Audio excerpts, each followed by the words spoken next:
Well, hello, and welcome back to the Tao Manifesting Tarot. This is the tarot reading for serious tarot people. I say that every time. I want to remind people. I want new people coming in all the time. I want you to understand this is not your lollipops rainbow kind of situation. We aren't doing that kind of tarot. Tarot, I've done it for over 20 years, is a science of potential.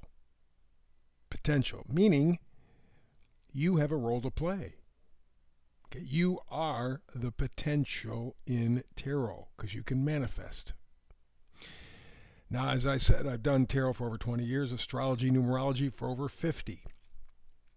You can predict with a fair degree of accuracy with astrology and numerology because they're the science of cycles. But tarot is the science of potential. You are the missing piece. And the fact of the matter is that when anybody does any kind of a reading, tarot reading, numerology, astrology, it doesn't make any difference.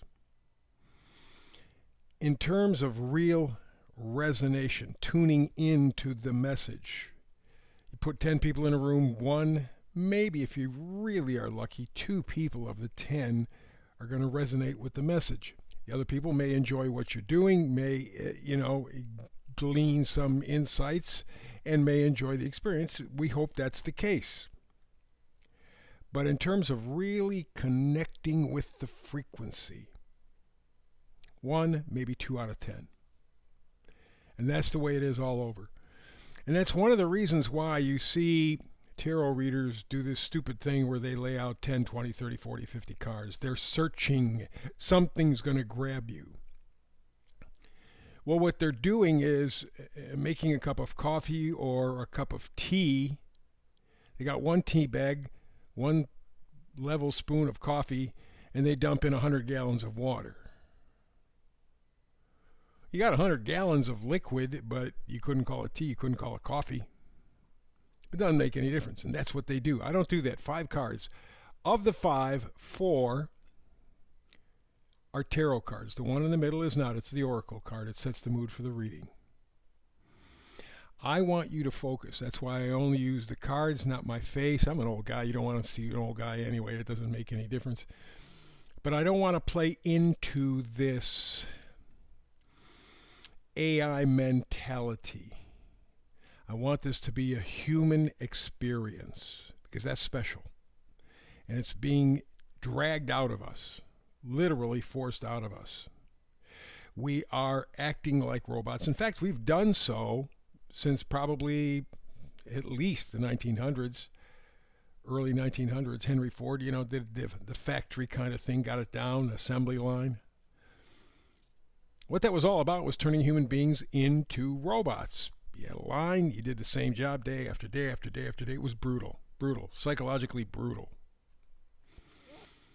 And he paid the people on the line what was good money for the day. $5 they made in a whole day. That was tremendous money in 1900. Tremendous money. But they still couldn't hang in there with it because it was just, it killed your mind, it killed your soul.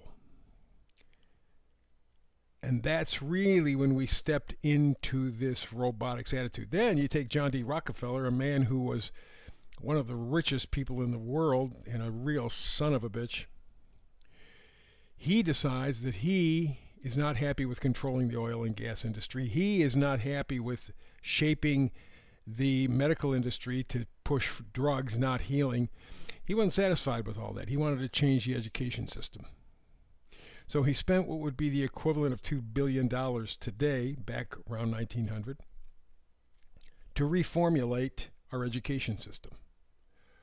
That's why, at least when I was growing up, you had bells in between classes, you changed classrooms, you moved like machines, you were being trained to be robotic. Ooh, the bell rings, Pavlov's dog, I go do this.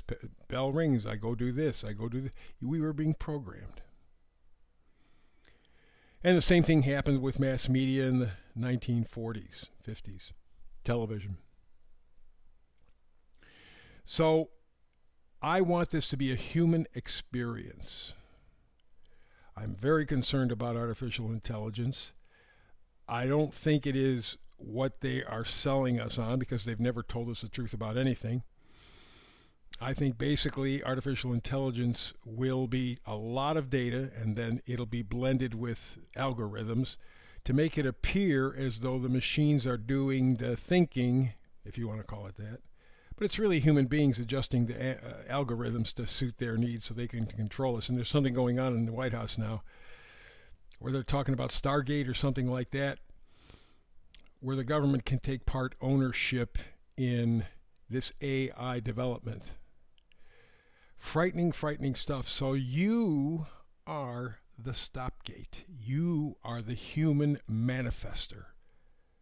You are hugely, hugely important because we are right at the point now, not in the future, now, where decisions are being made that will impact your life, your children's life, your grandchildren's life, the rest of humanity. And it can go either way.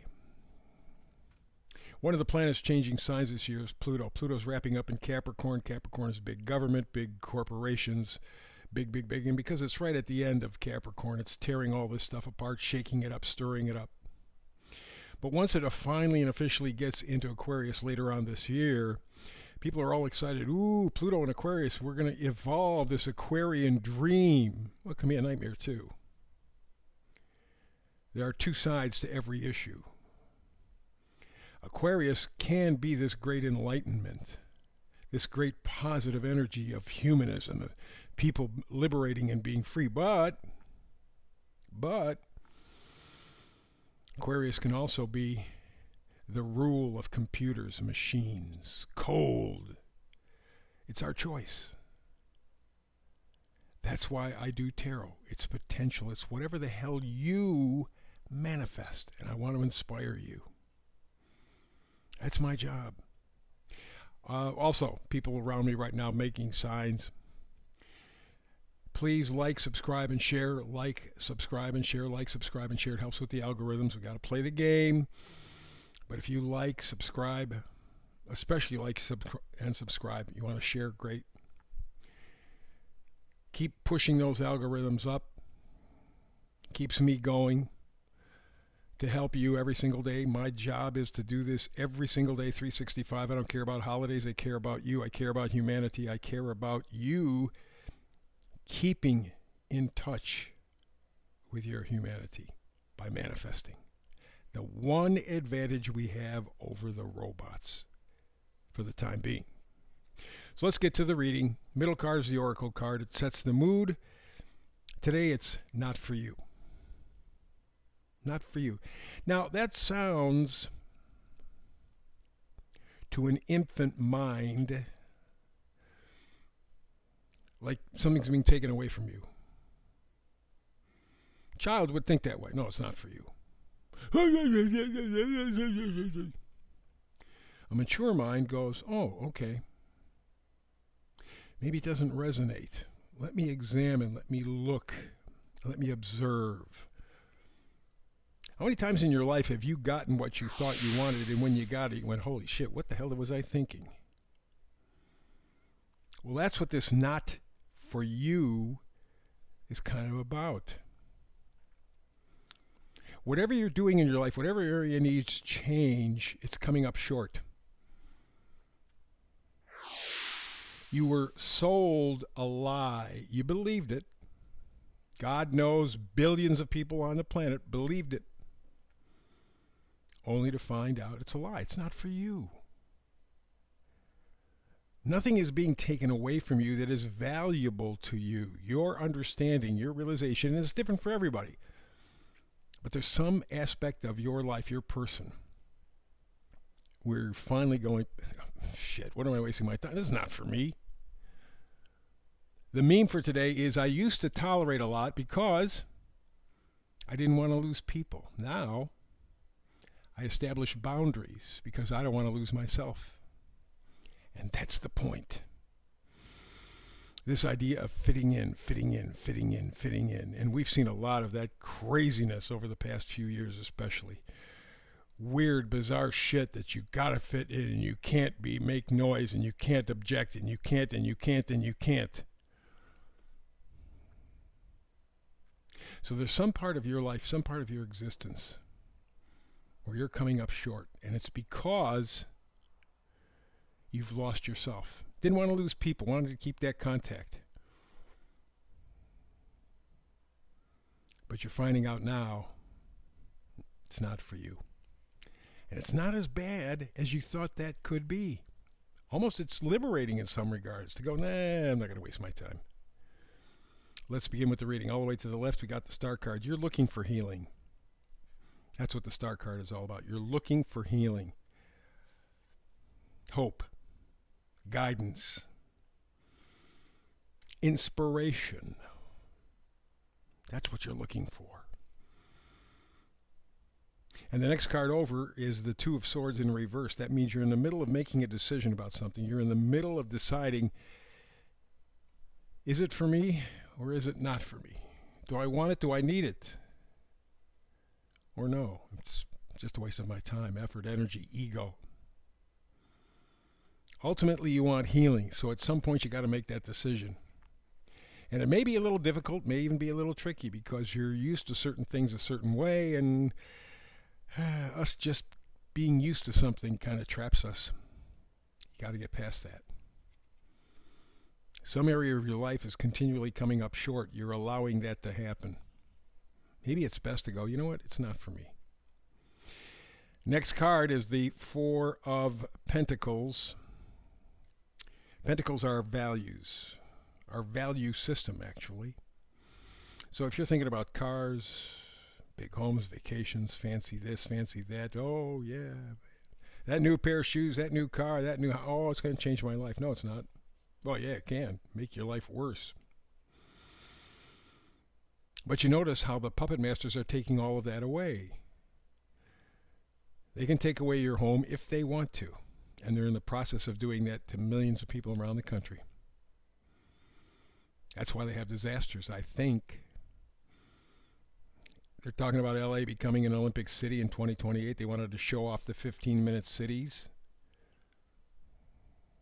What better way than burn the city down? When you rebuild it, oh shucks, we got a 15-minute city. What a surprise. Same thing, by the way, in North Carolina with the flooding. Maui. There's a city in Chile went through the same thing. And they too are planned to become a 15-minute city. Do you get the idea?